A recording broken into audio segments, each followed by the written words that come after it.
ప్రియమైన వారలారా, యేసు నామమున మీకు నా శుభాకాంక్షలు. బాగున్నారా? సౌఖ్యంగా ఉన్నారా? సంతోషంగా ఉన్నారా?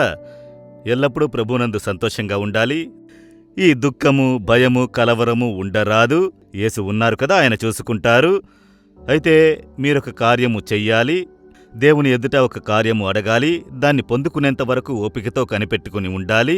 దేవుడు చెప్పుచున్నారు, ఒక వాక్యం చూడండి. 37వ కీర్తన 7వ వచనములో, యెహోవా ఎదుట మౌనంగా ఉండి ఆయన కొరకు కనిపెట్టుకొనుము. మిమ్మల్ని చూసి చెబుతున్నారు, కుమారుడ కుమార్తె, మీరడిగారు, ప్రార్థించారు, ఏమీ జరగనంటున్నదని సోలిపోయున్నారా? కనిపెట్టుకుని ఉండాలి. తగిన సమయమున ఆ కార్యములో అద్భుతము జరుగును. లేదు, దేవుడు నా ప్రార్థన వినలేదు, అద్భుతము జరగలేదు అని అంటే, దేవుడు తగిన సమయం కొరకు కనిపెట్టుకుని ఉన్నారు. మీరు ఓపికతో కనిపెట్టుకుని దాన్ని పొందుకోవాలి. ప్రభు కొరకు కనిపెట్టుకుని ఉండాలి. అబ్రహామును చూడండి, 25 సంవత్సరాలు వాగ్దానం నెరవేరేంత వరకు కనిపెట్టుకుని ఉన్నారు. మధ్యలో కొన్ని సోలిపోవుట, సమస్యలు, ఇబ్బందులన్నీ వచ్చాయి. అయినను 25 సంవత్సరాల తర్వాత ఆశీర్వాదమును పొందుకున్నప్పుడు ఆనందము ఉన్నది కదా. ఆశీర్వాదము గొప్ప ఆనందము ఇచ్చును. మీరు కూడా ఓపికతో కనిపెట్టుకుని ఉండుడి. మీరు ప్రార్థించిన కార్యంలో అద్భుతము జరుగును, పొందుకొందురు. దేవుడు వెనుదీయడు, సరైన సమయంలో అద్భుతము జరుగును.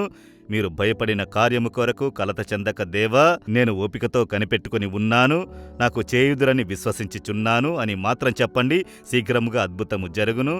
తండ్రి, ఈ పిల్లలు మీ కొరకై ఓపికతో కనిపెట్టుకుని ఉన్నారు, ప్రార్థించి కనిపెట్టుకుని ఉన్నారు. ఈ కుమారుడికి, ఈ కుమార్తెకు తప్పక ప్రార్థించిన కార్యంలో అద్భుతము చేసి ఆనందింపజేయుడి. ఈ దినమే ఆ అద్భుతము చేయుడి. యేసు నామములో ప్రార్థిస్తున్నాను.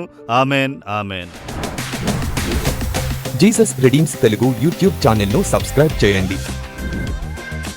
సబ్స్క్రైబ్ బటన్ను క్లిక్ చేయండి మరియు బెల్ బటన్ను నొక్కండి. ప్రతిరోజు కార్యక్రమ సమాచారం పొందండి.